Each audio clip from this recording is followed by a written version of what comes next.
এসময়ত এখন হাবিত এজনী ভাটৌ আৰু মইনা চৰা আছিল।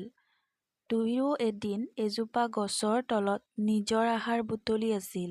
কথাৰ মাজতে ভাটৌৱে মইনা চৰাইক ক'লে, তুমি জানানে এই সংসাৰত আটাইতকৈ বিশ্বাসঘাতক আৰু পাপী কোন? তেতিয়া মইনা চৰাইজনীয়ে সুধিলে, কোননো বাৰু? এই সংসাৰত আটাইতকৈ বিশ্বাসঘাতক আৰু পাপী হৈছে নাৰী। ভাটৌৰ মুখত এনে কথা শুনি মইনা চৰাইৰ খং উঠিল আৰু খঙতে মইনা চৰাইজনীয়ে ক'লে, এয়া হ'বই নোৱাৰে। মই জনামতে এই সংসাৰত আটাইতকৈ বিশ্বাসঘাতক আৰু পাপী হ'ল পুৰুষ। এনেকৈ কথা পাতোতে দুয়োৰে মাজত এদিন কাজিয়াৰ সৃষ্টি হ'ল, কাৰণ কোনোৱে কাৰো কথা মানি ল'ব নিবিচাৰে। শেষত মইনা চৰাইয়ে ক'লে, ঠিক আছে যে আমাক এই কথাৰ উত্তৰ মহাদেৱেহে দিব পাৰিব। গতিকে আমি মহাদেৱৰ ওচৰলৈ যোৱাটো ভাল হ'ব। আৰু দুয়ো ভগৱান মহাদেৱৰ ওচৰলৈ গ'ল। কৈলাশত উপস্থিত হৈ ভগৱানক প্ৰণাম জনাই দুয়ো নিজৰ প্ৰশ্নৰ কথা ক'লে। তেতিয়া মহাদেৱে ভাটৌক ক'লে যে তুমি কেনেকৈ ক'ব পাৰা যে পুৰুষতকৈ মহিলা বেছি পাপী আৰু বিশ্বাসঘাতক? তেতিয়া ভাটৌৱে ক'লে, হে প্ৰভু, আপুনি অনুমতি দিলে মই এটা কাহিনী শুনাব খোজো। মহাদেৱে ক'লে, ঠিক আছে, কাহিনীটো আৰম্ভ কৰা। নমস্কাৰ প্ৰিয় দৰ্শক, মোক চেনেললৈ সকলোকে আন্তৰিক স্বাগতম জনাইছোঁ। এইখিনিতে আপোনালোকক সকলোকে মোৰ বিনম্ৰ অনুৰোধ, যদি আপুনি চেনেলটো ছাবস্ক্ৰাইব নাই কৰা তেন্তে ছাবস্ক্ৰাইব কৰি ল'ব আৰু বেল আইকনটো বজাই দিব, যাতে আহিবলগীয়া ভিডিঅ'সমূহ আপোনালোকে সকলোতকৈ আগতে পায়। এখন ৰাজ্যত এজন অগ্ৰশীল নামৰ এজন ৰজাই ৰাজত্ব কৰিছিল। তেওঁৰ 4জন পুত্ৰ আছিল। তেওঁ লোক আটাইকেইজন বাহাদুৰ আৰু প্ৰতাপী আছিল। কিন্তু সকলোতকৈ ডাঙৰ পুত্ৰ, যাৰ নাম চন্দ্ৰসেন, প্ৰতাপী হোৱাৰ লগতে দেখিবলৈ খুব ধুনীয়া আছিল। তেওঁৰ পত্নীও অতি সুন্দৰ আৰু ৰূপৱতী আছিল। এদিনাখন ৰজাই কিবা কথাত খং কৰি ডাঙৰ পুত্ৰক ঘৰৰ পৰা ওলাই যাবলৈ ক'লে। চন্দ্ৰসেনেও বৰ বেয়া লাগিল আৰু উদাস হৈ মহললৈ গ'ল। চন্দ্ৰসেনৰ উদাস দেখি পত্নীয়ে সুধিলে, উদাস হোৱাৰ কাৰণ? তেতিয়া চন্দ্ৰসেনে ভাবিলে আৰু মই বৰ বেয়া কাম কৰিছোঁ আৰু সকলো কথা পত্নীক বিৱৰি ক'লে। এই সময়তে তেওঁৰ পত্নী অচেতন হৈ পৰে। কিছু সময়ৰ পিছত চেতনা ঘূৰি আহিল আৰু চন্দ্ৰসেনক ক'লে, আপুনি মোক দাসীৰ ওপৰত দায়িত্ব দি আন দেশলৈ গুচি যাব, কিন্তু মোৰ কথা এবাৰ ভাবিছেনে? মই আপোনাৰ অবিহনে কেনেকৈ জীয়াই থাকিম? ময়ো আপোনাৰ লগতে যাম। তেতিয়া চন্দ্ৰসেনে ক'লে, তুমি মোৰ লগত কেনেকৈ যাবা? কাৰণ বেলেগ দেশৰ পৰিস্থিতি বেলেগো হ'ব পাৰে। মহল অবিহনে তুমি কেনেকৈ থাকিবা? কিন্তু পত্নীৰ কাতৰ অনুৰোধত নিজৰ লগত নিবলৈ সাজু হ'ল। পিছদিনা ৰাতিপুৱা দুয়ো ওলাই গ'ল আৰু গৈ এখন জংঘলত প্ৰৱেশ কৰিলে। দুয়ো বহু দূৰ গৈ ভাগৰি এডাল গছৰ তলত জিৰণি ল'লে। কিছু সময় পিছত দুয়ো টোপনি গ'ল আৰু তেনেতে এডাল সাপে চন্দ্ৰপ্ৰভাক দংশন কৰিলে আৰু চন্দ্ৰপ্ৰভাৰ কিছু সময়ৰ পিছত মৃত্যু হ'ল। পত্নীৰ এনে অৱস্থা দেখি চন্দ্ৰসেনে চিঞৰি চিঞৰি কান্দিব ধৰিলে।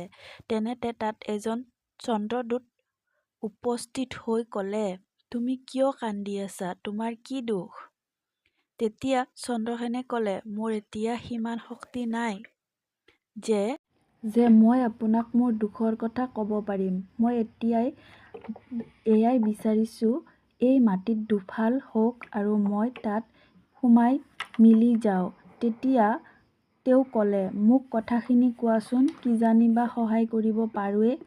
তেতিয়া চন্দ্ৰসেনে ক'লে, মই এজন ৰাজকুমাৰ, ৰজা অগ্ৰসেনৰ পুত্ৰ, আৰু গোটেই কথা বিৱৰি ক'লে আৰু ক'লে, ময়ো মোৰ পত্নীৰ লগত চিতাত নিজকে জ্বলাই প্ৰাণ ত্যাগ কৰিব পাৰোঁ।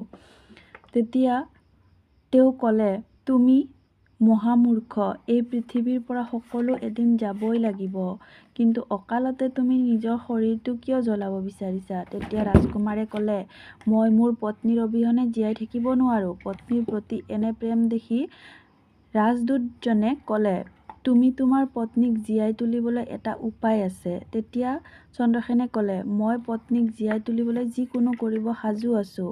তেতিয়া দেৱদূতে ক'লে, তোমাৰ পত্নীৰ আয়ুস তোমাৰ লগত 10 বছৰ আছিল আৰু তোমাৰ আয়ুস 70 বছৰ। তাৰে তুমি 30 বছৰ কটালা, এতিয়া 40 বছৰ বাকী আছে। যদি আধা আয়ুস পত্নীক সমৰ্পণ কৰিব পাৰা, তেতিয়া তোমাৰ পত্নী সোনকালেই জীয়াই উঠিব। তেতিয়া চন্দ্ৰসেনক হাতত পানী দিলে আৰু চন্দ্ৰসেনে সংকল্প ল'লে আৰু সেই দূতজনে আঁতৰি গ'ল আৰু অলপ সময়ৰ পিছত চন্দ্ৰপ্ৰভা জীৱিত হৈ উঠিল।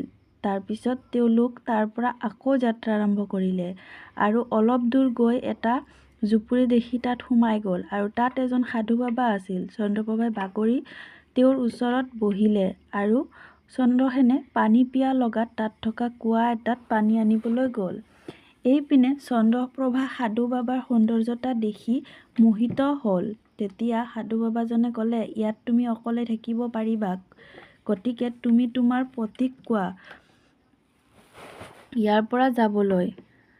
তেতিয়া সেই সাধু বাবাজনে এটা বুদ্ধি দিলে যে সেই কুঁৱাটোত তুমি তোমাৰ পতিক পেলাই দিয়া। তাৰ পৰা গুচি গৈ চন্দ্ৰপ্ৰভাই নিজৰ পতিক কুঁৱাটোত ঠেলি দিলে আৰু তেতিয়া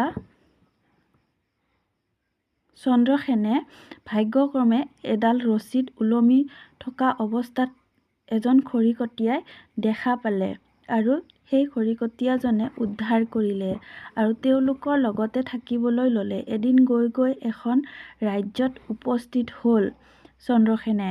তেতিয়া সেই ৰাজ্যখনত তেওঁৰ পত্নীক দেখা পালে, য'ত সাধুগৰাকীৰ লগত বাস কৰিছিল। তেতিয়া খৰিকটীয়াজনক ৰাজকুমাৰে ক'লে, মই কেইদিনমান এই ৰাজ্যত থাকিব বিচাৰোঁ। এনেকৈ খৰিকটীয়াৰ পৰা বিদায় লৈ এজন বেপাৰীৰ লগত থাকিবলৈ লয়। ৰাজ্যখনত ৰাজকুমাৰজন যোৱা বুলি গম পাই তেওঁৰ পত্নীয়ে ৰাজ্যখনৰ ৰজাক চন্দ্ৰসেনক চোৰ সজাই ফাঁচি দিবলৈ কয়। তেতিয়া চন্দ্ৰসেনে ৰজাক ক'লে, ফাঁচীৰ আগত নিজৰ মনৰ কথা ক'বলৈ বিচাৰিলে আৰু কথামতে তেওঁৰ পত্নীক হাতত পানী ল'বলৈ কয় আৰু পানীখিনি মাটিত পেলাই দিবলৈ কয়। পানীখিনি মাটিত পেলাই দিয়াৰ লগে লগে তেতিয়া ভাটৌজনীয়ে ক'লে, গতিকে প্ৰভু, নাৰী জাতি পাপী হয় আৰু বিশ্বাসঘাতক হয়। তেতিয়া মইনা চৰাইজনীয়ে ক'লে, এজনৰ বাবে সকলো নাৰীজাতিক দুখ দিয়াটো উচিত নহয়। তেতিয়া মইনা চৰাইজনীয়েও এটা কাহিনী শুনালে। কাহিনীটোত এজন পুৰুষে অন্যায় কৰিছিল আৰু তেতিয়া মহাদেৱে ক'লে, মই দুয়োৰে কথাখিনি মনোযোগেৰে শুনিলোঁ। ভাটৌজনীৰ কাহিনীটোত এজনী মহিলাৰ অন্যায় আছিলে আৰু মইনা চৰাইজনীৰ কাহিনীটোত এজন পুৰুষৰ অন্যায় আছিলে। মানুহে মানুহৰ ইচ্ছা শক্তিৰে কিমান ওপৰলৈ যাব পাৰে আৰু তললৈও যাব পাৰে। যি মানুহে নিজৰ ইচ্ছা শক্তি প্ৰয়োগ কৰি তললৈ যায় বা নিম্নগামী হয়, তেন্তে তেওঁ পুৰুষেই হওক বা স্ত্ৰীয়েই হওক, তেওঁহে সকলোতকৈ পাপী আৰু বিশ্বাসঘাতক।